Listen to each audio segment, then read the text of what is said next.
Supervisors is June 6, 2023. Because of any conflict of interest. Okay. Before I approve the agenda, I just want to say it's a little different meeting today. We have 2 public hearings, one at 9:30, one at 10, so we'll recess at that time. And we also have a Zoom meeting with Ottoman County Supervisors on a abandonment of a road right away. So just want to let you know there could be some recesses here and there so you know what's going on. Anything else on the agenda, Mark? No. Motion to approve the agenda is presented. Motion. Second. Motion by Bryce, second by Charlie. All those in favor say aye. Aye. Aye. Motion carried. Approval of the minutes from May 23rd. Any corrections or changes? No. None. Motion to approve. Motion. Motion Second. by Bryce, second by Charlie. All those in favor say aye. Aye. Aye. Motion carried. Had a chance to look over the claims. Yes. Any questions? Motion. Motion by Charlie, second by Bryce. All those in favor say aye. Aye. Aye. Motion carried. Any supervisors' reports? None. I went to Des Moines last Wednesday, Thursday to PHMSA, which is a National Pipeline Safety Council, and very good meeting, well attended. Probably had, there were people from all over the nation there. They had over 1,000 people zooming in.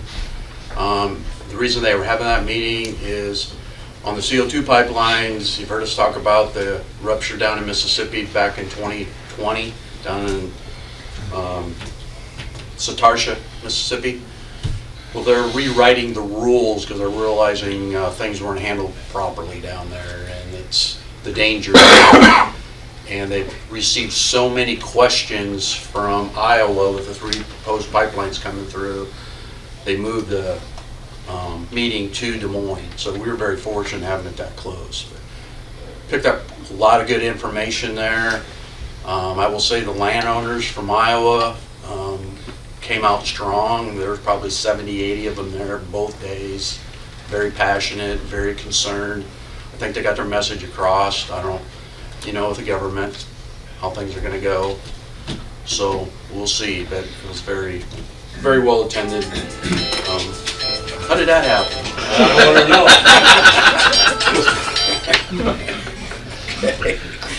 I turned the dang thing off. You got to be smarter than a phone. We forgot you guy to help you? Yeah. That's all I have on that. Next on the agenda is cost of living increase July 1st, 2023 for non-union employees. This is really more or less a formality. When we did budgets this year, we told all the department heads to budget in a 3% increase, because that's what we were looking at for most of the union cost of living raises out there. And so am I correct with that, guys? That's kind of, so we just need to make this official today. And the merit raise will be approved in December. That's how Right. that works. So employees know. Yep. Same as we have in the past, nothing's Yeah. changed. But it's variable Off the possibility. CPI. Yeah. Yep. In December, it's variable. Okay. Do I have a motion to approve the cost of living increase for non-union employees of 3% effective July 1st? Motion. Second. Motion by Charlie, second by Bryce. All those in favor say aye. Aye. Motion carried. Authorization of chairperson's signature of the Rural Transit System Agreement. It's just the yearly rural transit system joint participation agreement for what's popularly known as SWITA buses. Correct, Charlie? Right. Yep. And it's $6,000 a year. It's the cost, and it's been the same for the past 6 years. Forever. Any changes to the contract? No. Okay, that you know of, either Todd? I don't know if Todd's on that board. No, not at all. Okay. Motion to approve is presented. Motion. Second. Motion by One of us. Charlie, second by Bryce. All those in favor say aye. Aye. Motion carried. IT report. Austin Staley. Come on up here, Austin. Morning. Morning. Morning. So how you surviving? I'm surviving. It's Good. going well. It's a lot more comfortable in the position than I thought I'd be. We're just over 3 weeks away from parting ways with the current service provider. All the tool sets I've looked at, and I am in the process of implementing all of them. I've got some of them completely done. Some of them I'm still working on, but they all have been selected. So for ticketing, so if Oh, you got anybody that in needs to- place? Yep. Ticket? Yep. Awesome. So if the county needs to put a ticket in, it's ready to go. Remote management, I've got some of those deployed on the computers, maybe 60 or 70 out of about 120, 130. That's about halfway done. I still need to hit up some of the other departments. Documentation for documenting all of our network equipment and getting everything organized to where I can see exactly what we have, passwords for things that we have and anything like that.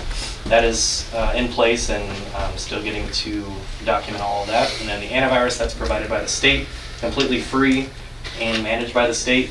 We have a kind of a trial run of it right now with 10 or 20 of the computers. The auditor's office already has it, so they're kind of familiar with our environment already. But we will be moving to phase 1, I think after, or phase 2 after today. We've had it about a week or 2 on some of the computers, and it's going well. So after today, we'll move to phase 2, and again, it's going well. Other than that, the managed firewall, that's going into the county before July 1. ICN stated that they were planning on getting it there before July 1, and they're ready to go for us pretty soon. So just waiting to hear back on them. But the current service provider is taking their firewall with them, from what I understand, so that will replace that. Another thing that they are taking is the server backups. So anything that ThinkSpace has on the backups that they have in place now, we're going to try to have something written up that they will wipe all information from the systems that they're taking out, and have that signed for them, for us to have. What are we up for backups on? So we will be replacing that. I got a quote and it's on order already. We should have it here by July 1 with at least 1 or 2 weeks of good backups. So Okay. we're pretty good on time. We're slated to be on our own by July 1. So, Okay. and I have talked with them 1 or 2 times already, and they stated that they would be available in the coming months for any questions or anything like that too. So Okay, that's good. they're being very cooperative. But that is all I have to report at this time. Good.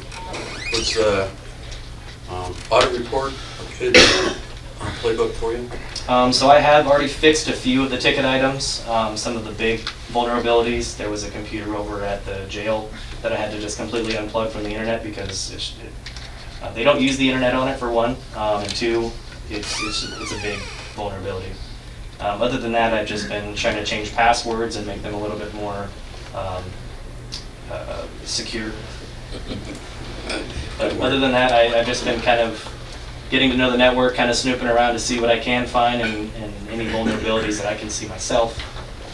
But otherwise, going strong. Awesome. Good job. It's good to have you in that chair. I was just gonna say, to piggyback off this, and obviously for you guys as the board members, let you know, this last 3 weeks has been amazing to work with Austin. I'm not just gonna gloat that. I'm seeing but some it's- head shake out there. Yes, I mean, as long as we waited on a ticket, it's an hour. I mean, and that's compared to days previously, so I just want you to kudos to him. He's brought some very good things forward, some things are working excellent for us, and we're already seeing productivity become better in at least our building anyway, so Awesome. thank you to Austin for making that happen. And for We the got a other good department fit. heads, I encourage you guys to put in tickets. I mean, I'm not completely bombarded yet, so if you want to get anything done in-house that you haven't been able to before, again, I encourage you to put in tickets. Just send an email to IT@shco, and we'll be able to get you fixed up. Thank you. Yeah. We should probably try to have a IT Correct, that's what I was just committee gonna say. meeting in the next Yeah, month. definitely. Yeah, Once you get absolutely. past the 1st of July, you got a little time. Definitely. Meet with Taryn and get that scheduled. Okay. All right. Thank you, sir. Thank you, gentlemen. Thanks. Todd Lean, Shelby County Chamber of Commerce update. Morning, Todd. Morning. Ran out of breath. Speak fast too. How are we today? Commander Frog's here, how are you? Good, good. So I just have some updates for yourselves and for the public, just some reminders. Starting with the fact that with all the changes going on over there, the Harlan Community School District actually has what they're calling a garage sale going on right now from June 5th to the 8th. It's 8 to 3. It's cash only, free will donations, no holds, but there's just a ton of stuff if you go out and visit their social media pages. You'll see a lot of things listed there that they have available. So there's a lot of stuff there. And then speaking of SWITA, we have a great partnership between the Shelby County Wellness Alliance and SWITA for the summer. It actually starts this Wednesday, June 7th, and will run through July 26th. And what this is kids can get picked up to go to either the library or to the pool and then taken back. And the Wellness Alliance is covering the cost of that. So here in Harlan, pickups are at 1:10 and then also 3 p.m. Then they'll pick them up, take them back. Library, they'll drop them off at 1:20 and pick them up at 2:50. But the nice thing is this is not just a Harlan thing, it's an entire Shelby County thing. So there's pickups and drop-offs available in Irwin, Defiance, Erling, Westphalia, Panama, and Portsmouth. So any parents who want to arrange for any of this, they can just make a phone call to 712-243-2518 and we'll get them scheduled to get picked up and dropped off. They picked up right at your home. They pick you up at your house, take you to the library and the pool, and then bring you right back to your house. So, yeah, I mean, it's really a good partnership that the Wellness Alliance put together with SWITA. Make sure kids can get to the library and get to the pool all summer. Another thing coming up on Friday, it's going to run from 8 to noon, and it's going to be at the Mertu Medical Center Oval Room. But this is the Shelby County Health Assessment Focus Group. So if folks want to participate, it's really important because this kind of sets what we're going to do for health in, where our focus is going to be in Shelby County for the next year. Yep. And so they can just call 712-755-4422 if they'd like to be a part of that group. And then finally, just a reminder, starting next week, the free movies at the Harlan Theater will be back for the summer. So it starts on June 13th. They'll run on Tuesdays and Wednesdays at 10 a.m. And there's a lot of businesses involved that have these tickets available. So just look there's a little sign in the front of most of the businesses that tell you that they have the free tickets there. Chamber has them, KNOD has them, the Tribune has them, other businesses have them. So folks can pick those tickets up for their kids and go watch a free movie in the morning. Other than that, we'll have our board meeting here in a couple weeks. That'll wrap up our fiscal year 23. And then in July, we'll be telling all the memberships to come out to our July meeting, because that's our annual meeting, and we'll announce our new board and look at our goals for fiscal year 24. Awesome. That's it. I'll be participating too in that Shelby County Health Survey. Yeah, no, but it's really, it's a good meeting. We've had them before. They're really good meetings, and it's important because we need input from the community as to what they see as being health concerns around the county. And then we can do our schedules and look at our focuses from there. So, Carla, if you have time, it might be good if your ordeal would be to participate in that, just as far as the mental health part of it. yeah. So 8 to If you noon. can. We're gonna do it at the Oval Room on Friday. This Friday? Yeah. Yep. All right. Thanks. Thank you.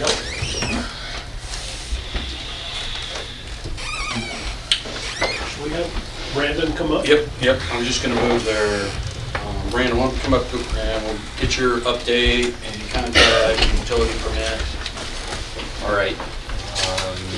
Want to start with the utility permit? Sure. Arion did some work last year. They actually have a company called KLK Construction that does the work for them, but they came in on F-32, went across to Linden Road and then south into Harlan last year.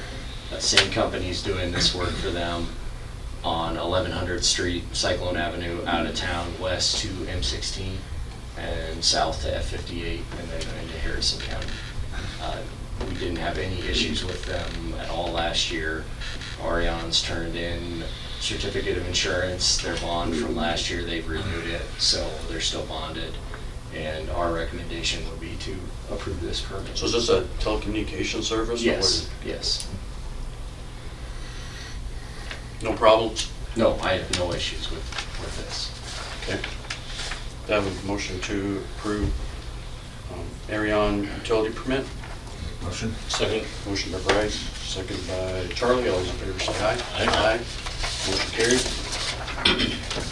You want to do contract next? Yep. I think we kind of discussed it a little bit at Budget budget time. time.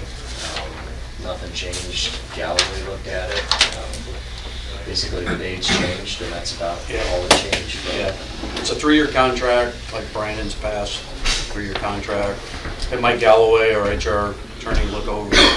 Last time there was a few little tweaks that needed updated in it, but like I said, it looked good this time. Haven't had any issues. The only thing we changed, like I said, was the dates and salary, and salary's 3% on July 1st of each year. Otherwise, everything's the same. Appreciate, you're a very valued employee here in the county, appreciate what you do, and Think we all do. one thing I like about Brandon, and we hear it when we go to the Farm Bureau's annual meeting, is he's always willing to try new things and look outside the box, and that's all you can ask, and be fair with his employees, so. I appreciate that, and it takes a good team, and I think we've Yeah, got no. a pretty good team, and Yep. yeah, continue to move forward in the future, so. Okay. You guys have any other comments or questions? Motion approved. Motion by Charlie, second by Bryce to approve the engineer's 3-year contract starting July 1st of this year till June 30th of 2026. All those in favor say aye. Aye. Aye. Motion carried. Thank you, Jim. Thank you. Brief update, we have time. One ditching crew, culvert crew is down on 450th east of Mulberry. Replaced a cross tube, doing some ditching and building up Mulberry Loop to the south there. It was pretty sharp up to 450th, or 400th, I believe. So that one's working down there. The other crew finished up on 1600th and Cedar. They built up an intersection there, replaced some cross tubes, did some ditching. That crew is moving to 1100th and Fir to replace a cross tube. We pulled up that road and found a cross tube that was completely slugged and buried. So get that replaced so that the water doesn't cut across the dirt road. Doing everything that we've worked on there. Another crew is working on Umbrella south of 2200th Street, pulling up that dirt road. And just kind of with that, we're trying to get the rock roads in decent shape right now, but with as dry as it is, we'll probably start tapering off blatant rock roads just because, just So you get some moisture. right, makes it dusty. And it's hard to cut washboards and stuff out when it's this dry. We'll send the guys out if we get specific complaints on hills or stuff like that, but here in the next week, we'll probably quit blading. Hopefully it rains by then. I sure hope so. It sure soaked up that 7/10 or whatever we got. I suppose east of town maybe isn't quite so bad. Yeah, They've yeah. had some rains, the northern part hasn't gone. Yeah, down by Elkhorn, I think they had about 1.5 inches, so just sporadic. It's kind of weird. The storms move in directions we're not used to, and it might rain at your house and you're Yeah. half mile from me, and I don't hear anything. So, bridge crew's working on the Prairie Rose Spillway Bridge on Redwood. They're replacing riprap today and some dirt so they can get out and set sheet pile beams next. So they're coming right along on that, doing a good job. Chris talked with Western and their sub-10 point yesterday. They, I believe, would like to start F-24 potentially in August. So that's good. The last we heard was probably later in September, so Yeah. August is better. How long do they anticipate? It's got 75 working days on it, I believe, but there's a lot of work in Irwin they have to do on their portion with sidewalks and So transitions. as they're working on it, will it still be open for traffic? Yes. Or like, Yep. is harvest to be started? Yep, it'll have closed to through traffic on the ends, and we went over and checked out, Audubon County's doing the exact same thing we're doing on F-32. It's not real enjoyable to drive on it when they rubblize it, because it breaks it up. You can still drive on it, but you can't go 55. So, it'll be open to local traffic, closed to through traffic, but then once they get the top layers on it, we'll have pilot cars, and it'll work out well, I think. Audubon County has really good luck, and their assistant George agreed he's gonna come over and look at it when they start busting it up, just to make sure we get what we're looking for, because it's our first time with this, and they've done 6 or 7 of them, so. yeah, we'll know more here. We're hopefully gonna have a pre-con into next week, so we'll know more about schedule and everything then. Do you know when to start on that low water crossing northwest Harlan? When they get done with the Prairie Road Prairie Road. Spillway Bridge, they probably got 3 or so, 3-4 weeks left on that one, and then they'll be up there, so that's kind of the Okay. July Yep. 1, Just something curious. like that. Okay. Yeah, and then got a couple of private oil spots that people have allowed us to tear up, so we're gonna hit those here in the next couple days too. So that's kind of it for me. How many of those are left in the county, would you guess? 20, 25, 30. Too much. Yeah, you don't think about them, and then you go across one, and oh, there's one. And it's like a launching pad. Yeah. Yeah. But the ones that are left, I guess. They do a good job. Most of them keep them up pretty well. The ones that people don't maintain are pretty well gone, because they fell apart and we had to tear them up. And the ones that are left, the people are pretty passionate and they want to keep them, so. Okay. Anything else? That's all I have today. Okay, appreciate it. Thanks, Thank Brandon. you. Thank you. We're gonna just stay here. Yeah, we're gonna take about a 10-minute recess because we'll be waiting for Audubon County to jump on board and we'll have our public hearing on the road abandonment.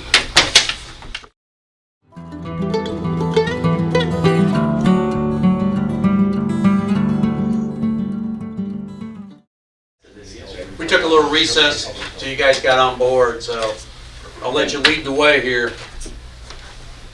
I guess I'll call this joint meeting of the Audubon and Shelby County Supervisors together, call it to order, and I guess I need a motion to open the public hearing for the vacation of Yellowwood, North Fiscus.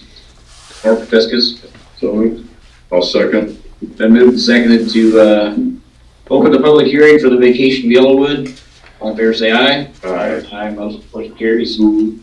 I think we need to get all of our names and introductions before we get into this, you guys. Sounds good. Go ahead and start. I'm Doug Sorensen, Audubon County Supervisor Chair. Rick Thompson, Steve Hansen. Okay, I'm Steve Kankel, Chair of Shelby County. Charlie Parkhurst? Bryce Shaven. Mark Maxwell, auditor. Yeah, I'm Brandon Burmeister, County Engineer. Mark, I didn't recognize you with them glasses on. Oh, just when I need him. Yeah. We're also going to take a motion here to close recess our regular meeting and open up the public hearing for this as well on our side. So do I have a motion to recess this meeting and open up our public hearing? Motion. Second. Motion by Charlie, second by Bryce. All those in favor say aye. Aye. Motion carried. Okay, go ahead. Gotta do the same thing. Should we? No. I mean, we are recessing as well, but. Yeah. Okay. What we gotta do? Make sure we can read this. Move it to it. Okay. What we have before us, the resolution to vacate a county road, Audubon County Resolution number 2023 whatever they number it. Whereas a public hearing was conducted on June 6, 2023, following the publication and service notice as required by law on the proposed vacation and enclosure of a portion of Audubon County Secondary Road described as follows. Vacate a section of Yellowwood Road, originally named County Road number 328, established the 5th day of January 1885, commencing approximately 425 feet north of the west corner of Section 18, Township 80 North, Range 36 West, that was Township, thence running north along said roadway, Audubon Shelby County line, and terminating 20 feet north and southwest of the southwest corner of the northwest quarter section of Section 18, Township 80 North, Range 36 West, Douglas Township. Whereas a utility easement shall remain for an existing well within Shelby County right-of-way, approximately 635 feet north of the west corner of Section 18, Township 80 North, Range 36 West, Douglas Township, Audubon County, Iowa. Whereas the bridge on this section of road is no longer safe for use, it will be sold to the adjoining landowner for $1, and it will become the landowner's responsibility to remove the bridge safely without damage or endangerment to the stream, wildlife, or assets downstream. This removal will be overseen by the Audubon County engineer to ensure compliance. Let's stop right there, Doug. Okay. Based on the IM, we sent notices to the adjacent landowners. I sent to the Audubon County side, and Shelby County engineer sent to the Shelby County side. I've gotten all receipts back in the certified letters except for one person. That we have not received any phone calls or anything in writing to object to this closure and vacation, for the record. I don't know what Shelby County side has. Mike, have you received any written comments or anything? The auditor's office hasn't received any comment. And I sent out all the certified letters too, and I have not received 3, although one is you, Charlie. One is Farmers Mutual, and they actually called me about it. So I didn't open mine, I know what it was. we had talked about that, and then the third one was a party that you had sent one to, Mitch, and you received the certified back from them. Yes, Swearinger Family Farms. Yes. They have a third share on the Audubon County property side.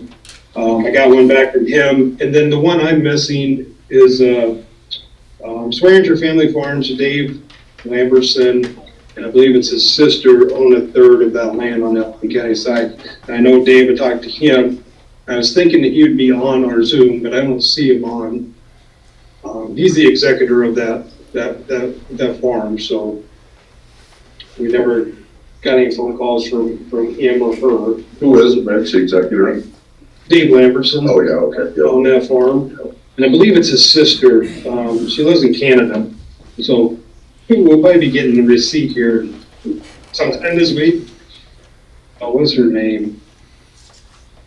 I got it here.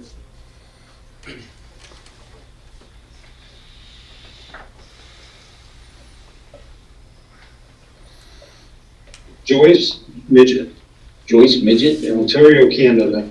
No, Alberta, Canada. Alberta, Canada. So, but Dave's well aware of what we're doing. I sent him the link. I'm surprised he's not on here today. I don't see anybody else connected, just us, so. And, But and the owners of the well, they're okay with everything? Yes, I spoke with them. They're okay with us vacating it south of the well and them having Having maintaining a access. utility easement to the well.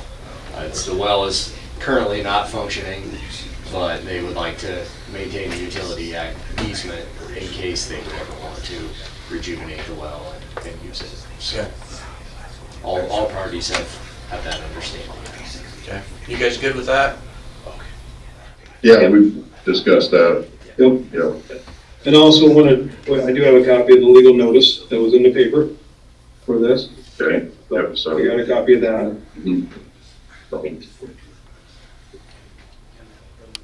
Are we okay to proceed? Yeah, is there anybody here today have any objections to the abandonment of that road? Not at all. Okay, I see none on our side either. Whereas no objections have been received either in writing or by persons present, now therefore be it resolved by the Audubon County Board of Supervisors that the subject section of road be ordered vacated and closed. And passes through the 6th day of June 2023. So we would have to vote accordingly. Okay, we need to come out of our public hearing to vote on this. Yeah, we're gonna, So, Okay. what, do I have a motion to close the hearing here on Shelby County side? Motion. Motion by Charlie, second by Bryce. All those in favor say aye. Aye. Motion carried. Motion to close. Motion. Second. Been moved and seconded to close the public hearing on the Audubon County side. All in favor say aye. Aye. Aye, motion carries. Our public hearing is closed. Okay, we'll go ahead. Do I have a motion for resolution 2023-33, Shelby County, the right-of-way abandonment? Yeah, it's 34. 34? Yep. Motion 34. Or is it 27? Okay. All those in favor say aye. Aye. Aye. Motion carried on our end. So, Now we need to just have our motion. yep. Yep. I'll make the motion. You want me to have a motion for you to read it then? We just all we need that. The resolution number. Resolution. I'll make a second on the, resolution. Anybody agree with that? Those 2 seconds. Okay. It's been moved and seconded to approve resolution number 2023-27, to vacate this, approve this road, vacating Yellowwood Road as described. All in favor, say aye. Aye. Motion carries.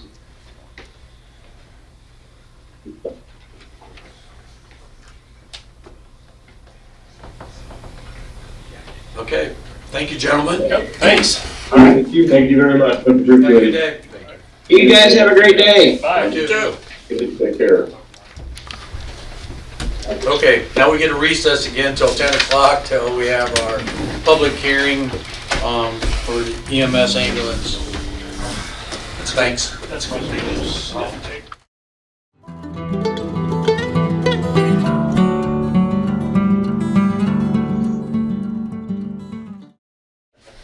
So do I have a motion, guys, to recess our regular meeting and open up the public hearing for EMS essential services? Motion. Second. Motion by Charlie, second by Bryce. All those in favor say aye. Aye. Okay, the public hearing for EMS essential services is now open. Brandon, would you and Tim like to, or Brandon, geez, Alex, would you and Tim like to come up and give a little, some highlights of what's about here? This is our second or third of 3 public hearings we're gonna be having. We had one a week ago, and this is our second one. So we haven't, the advisory committee has not met again since the last meeting, but, so there hasn't been any updates or any changes to that, but I know at the last meeting we talked about, bringing handouts, so we brought our. Yeah, thank you, appreciate Yep. that. The frequently asked questions sheet that we have, that was helped develop by the advisory council, and Janie at the hospital did a lot of the work with it. It breaks down a lot of questions that we've heard from other counties, and we used a lot of other counties' sheets and kind of built our own and how it would work with Shelby County. We have these extra copies like up at the auditor's office if anybody would like to pick one up or something. Yeah, I'll make sure that Mark has them up at his office, and then they're also on the, online on the County website. website, Okay, like, under the EMS Advisory Council, under the county website. so if you go to the home page, that'll help guide you to get there. Go to the homepage, then departments, and then when you roll down departments, it's the EMS Advisory Council. Okay. But yeah, I guess we don't really have any other updates since the last meeting. Is there anything you guys want us to touch on, or? Just in case somebody's watching that hasn't been Okay. on before, I would just give a brief update why we're here. Okay. Okay. Can we do it? Okay. So our existing contracted service, which is Medevac, is looking to retire, and we're wanting to keep 24/7 ambulance services in the county. We have a great volunteer system, and we're looking to also support that. So with the options that the state gave us under the Iowa Code 422D, we're going through this process to make EMS essential so that it can be funded under tax dollars. Right now, it's funded under some tax money from the city of Harlan and the hospital, but we're looking to put it under one source, which would be a universal countywide tax. As part of the code, it says that the Board of Supervisors has to set up a advisory council, which they did. I sit on that for emergency management. Tim is on it as the volunteer representative. Bryce is on it for Board of Supervisors. And you've got Barry Jacobson with the hospital, Janice Gall with the city of Erling, and Karen Schluter with the city of Shelby, and then Roger Beeson for the city of Harlan. Their job is to figure out what the tax money should be, or tax levy should be set at to support EMS. The recommendation for the committee was 75 cents per $1,000 of valuation and a 1% income surtax. That tax would, if you look on, I'm going to pull off my frequently asked questions sheet. that tax would pull roughly $940,000 between the two. And then along. Why don't you go over that budget a little? Yeah, so this is a very rough draft budget of what the advisory council's worked up. So at the top line, you see estimated billing services revenue. So we took what we've got from other private corporations and our existing contracted service, which we figured could be about $714,000 a year. Salaries, benefits, supplies, volunteer support, those are all, there's much more greater detail, but that's just the summary of it. Yep. So the summary of expenditures is 1.486 million. And then to offset that, we're looking at net operations to be funded, the 772,000, that would be out of tax dollars. And then, oh wait, no, I messed that up. Sorry. Net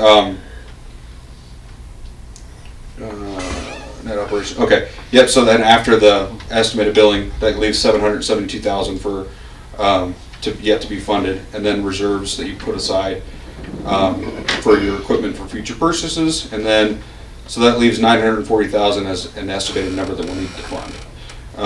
And that funding will come from the hospital ambulance tax levy for 100,000, the essential service tax levy, which we used not this current year's valuations, but I think it was 2021's, would be 720,000. That'd be that 75 cents. That'd be the 75 cents. And then the income surtax would generate about 120,000, which would give us the 940,000. Okay. And maybe give a little background. This will be voted on general election November 7th, correct? Yes, correct. Has to have a 60% approval rating.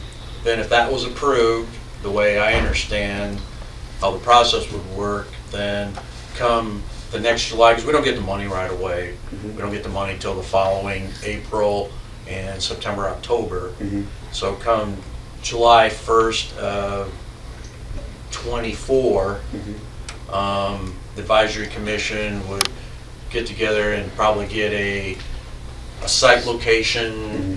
get a director on board, but we want it fully started because just as the revenues, you stated the 714,000, we have to be in operation at least 6 to 8 months, Yeah. probably before that'll start coming in. So Correct. we'll get everything in set and try to, the following July, hit the ground running, correct? Yep. So we'll work for that first 6 to 8 months. We'll work totally or solely off of the tax dollars, and we won't have those revenues to offset it because we won't be going on runs yet. So then once we start hiring employees, and then the runs will offset, so we'll have some extra money to do that. Right, so it allows us to save some money that first year and get the essentials in Correct. place.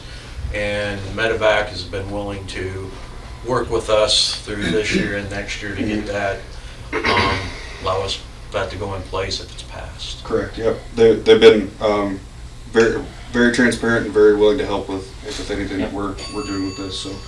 Okay. And then just to kind of further explain in case people weren't aware, the plan that we have developed is for 12 total, 6 paramedics, 6 EMTs, and then a coordinator, so 13 total employees. That would give us 24/7 coverage in the county of a guaranteed response.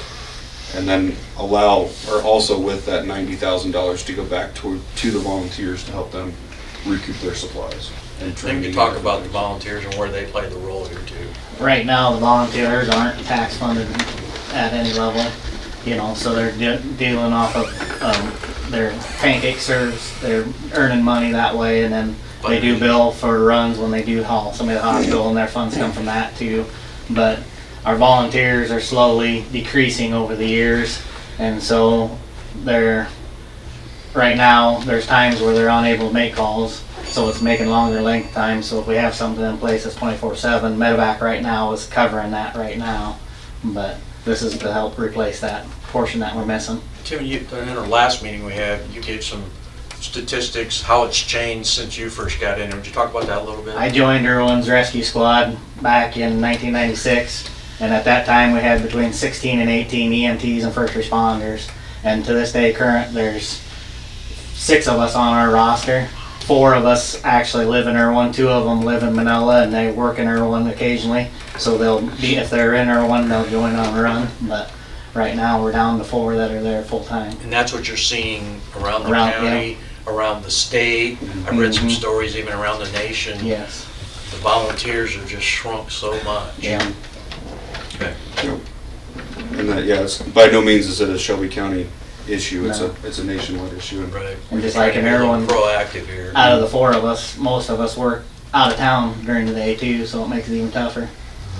Okay. That during the day coverage is where we really see the need for it in the county. So it really comes down to, do we want to try to keep it as efficient and responsive as possible, or if the private goes away, we're going to be dependent. I know there's a county that borders us that doesn't have the private Mhm. there, Mhm. and they have to wait from 45 minutes to an hour, depends on what part of the county they have to Yeah. go to get ambulance out of the city. And that call starts at 911 when they call 911. And even if the volunteers show up and transport them to the hospital, that length of that call might come to the Harlan Hospital, but it might need to go on down to the city to get that advanced level of care. So that's why we need this to keep the best value for the citizens of the Shelby County. Yeah, and you know, I'll speak to a personal experience myself. My grandmother lives in Iowa, a couple counties over, and she fell and broke her hip, and they don't have a centralized ambulance that does patient transfers to a higher level of care, so she had to wait a day and a half with a broken hip in the hospital, being waited to be transported somewhere else. And that's the kind of thing we're trying to avoid here, because you know, we have a great hospital, but sometimes they need to go to a cath lab for a heart attack, and we have very good statistics now, and we like to keep those of getting people and saving lives to higher level Yeah. care. We had one probably 2 months ago that it was lucky it was in the evening, so all 4 of us showed up, but they were having a STEMI, and we were able to take a picture of it on a monitor with our phones and send it to the hospital. And medevac cheered with us right before we left everyone, and that person came to Murchie and then was shipped on down to Harlan with no problems, complications. It's amazing, and I know I was guilty too, till this came about in the last year and a half. You just take it for granted when you hit 911 and somebody's gonna be there as Yeah. quick as possible, but that's not always the case. No. And it's hard to, when you think about that, I'm surprised, if it wouldn't have been for the volunteer base, not just Shelby County, but around the country, all these years or decades, this would have been an essential service a long time ago. Well, they've prolonged it off, you know, for that long, and so now we need to step up. So, This, thank you. You guys got any questions for these guys, and then we'll open it up to the public? Okay. this is just the initial funding, correct me if I'm wrong, Yes. and how it's gonna get started. Because there will be income, this isn't a budget, an example budget, this is just the initial funding. Yeah. Yeah. Yeah, So there'll be income on top of just expenses, Yeah, once that's what things, that in 714 5 That's years. 714 is. yeah, that 714 is our guesstimated amount of revenue that we'll receive once it's fully operational. That is on there. Yeah. Okay. And just a little bit of background, what's that revenue come from? It's like your hospital transfers, like if somebody's in Murchie and they transfer them down to Jenny Ed or something, that's where the So it's like Medicare reimbursement? Medicare and then insurance, Okay. Oh, I was health just gonna insurance say, reimbursement. so if I called and need an ambulance to the hospital, my insurance would pay. Yes, would Okay. pay that whoever hauls them in, and then Yep. if they need to be transferred on down to the city or something, then there'd That's be what I another was charge for insurance on that. And that's included in that hospital and ambulance property tax levy. It'd be included in that 714. Yep. That's the very top. At the very top. Yeah, that's the revenue that we hope That's the to. one, that's the number I was missing. Yeah. Okay. Thank you. And then also on the back page, frequently asked questions, they give a nice financial impact based on valuations. They used a $185,000 assessed value home with rollback, it'd be about $75 a year from property taxes. A $306,000 assessed value home's about $124 a year. And 40 acres of land, ag land, would be $43.97 a year. So they give some good statistics back there how that would affect it. And I did have this question to ask. I did in the public on the 1% income surtax. That's not based off your gross income. It's based on kind of like the school income tax. If you owe $2,000 at the end of the year in state income tax, it'd be 1% of that. So if you owe $2,000, it would be $20. So, and it did. I assumed you did the income surtax to try to offset property taxes sometimes. Correct. So it wasn't all on property. Correct. Anything else for these guys? No. Okay, thanks. Appreciate it. At this time, anybody that would like to comment for or against essential service, any comments? You have 3 minutes up at the podium. So at this time, anybody's welcome to come on up, state your name, where you're from. Good morning. Good morning. Some of you know me by sight, but my name is Stephen Barrett. Yep. I'm a lifelong resident of Shelby County. I live in Kirkman, serve on the city council. And a little history about EMS. I was there when Medevac was created. Oh yeah, I remember years that. ago. Yep. I worked at the hospital. I was familiar, not hands-on, I wasn't the decision maker, but I was active and aware of what was going on and the changes necessary. So my question here as a city councilman, and there are different arrangements with fire and then soon to be fire rescue or EMS in the county. Will there be a requirement to change our 28E agreements between cities, townships, and others to get this fully implemented? And I use an example, Harlan has a fire department, Kirkman has a fire department, but Kirkman's fire department is actually a township fire department. So it's a different arrangement.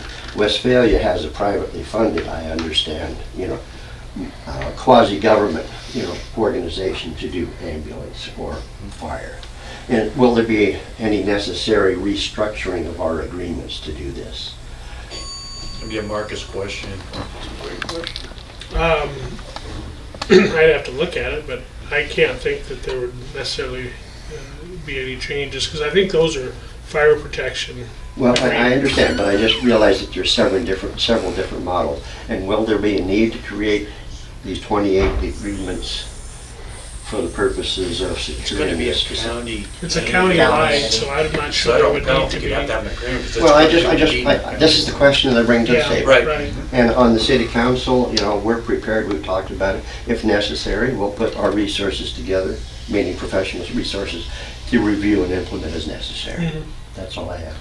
Do you have any insight to that, Alex? I would say unless you have a current existing 2080 agreement with, like the ambulance commission or with Medevac, or you can't have a 2080, or any agreements that you have with Medevac to provide service, those might need to be, but since it's a countywide service, I would imagine it'd be similar to like the sheriff's office or something like that, they're Maybe providing you the could check with service. Wright County or some of the counties that have. Yeah, I just simply raised the question, Yeah. want to investigate and make Good sure we get it all question. right. All right? Mhm. Thanks. Yep. Thank you. Any other comments?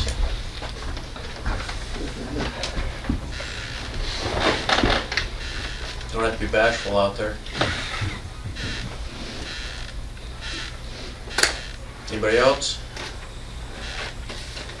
Okay, Mark, when's our next and third and final public hearing? Next Tuesday at 10 a.m. 10.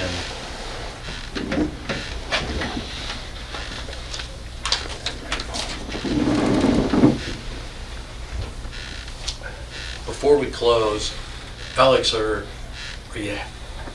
we have our third public hearing, is there any, lack of a better word, public hearings or any town hall meetings or anything after that at all? Yeah. Or come on up to the podium. Yeah. Because how I foresee it going is we'll have our public hearings, and when we get about a few weeks before the vote, and it's probably going to get talked about much, and then people will have a few more questions. So we want to, you guys being awesome as far as transparent, we want to continue to do that. And I also want to say, Renee, the paper's done an awesome job of getting the information out. It's on the front page. You're giving different aspects of it, so we really appreciate it. So, Yeah, the plan, the goal is, right now, we're gonna start meeting with fire departments and the city councils. And then, once we get closer towards the vote, we're gonna start having town hall meetings in the north and the south end of the county and the center. Is Okay. the goal. Yeah, well, and then I know, there's gonna be, so it'll be separate from the EMS advisory council and all of them, but I know the volunteers are, has said that they're expressing favor for this, and they're gonna be trying to, campaign for a yes vote. That can't be done by anybody that's funded under county dollars, so, I know they're gonna be doing some different PR and campaign type of things along. well, this is a county-wide ambulance system, so it affects everybody. ESA, I'm the president of the ESA, and we have set money aside for the advertising and stuff, so we can push this out once it comes Okay, time. so the volunteers are really behind this. Yes. Awesome. Okay. Okay. Again, anybody else have any other comments? Okay, do I have a motion to close the public hearing? Motion. Second. Motion by Bryce, second by Charlie. All those in favor say aye. Aye. Aye. Motion carried. And as I stated in the last meeting, we have a resolution here to consider the declaration of EMS essential service. We vote on that each time. The last meeting, the last vote is the one that really counts if it goes towards a vote, okay? So we either show our support or not so support based on what we hear at these meetings, okay? So do I have a motion to approve the resolution considering declaration of EMS essential service? Motion. Second. Motion by Charlie, second by Bryce. Any other questions, comments? All those in favor say aye. Aye. Aye. Motion carried. Thanks everybody for showing up today. That concludes our in and out 3 meetings today, so I appreciate your patience. So have a good day. Thank you.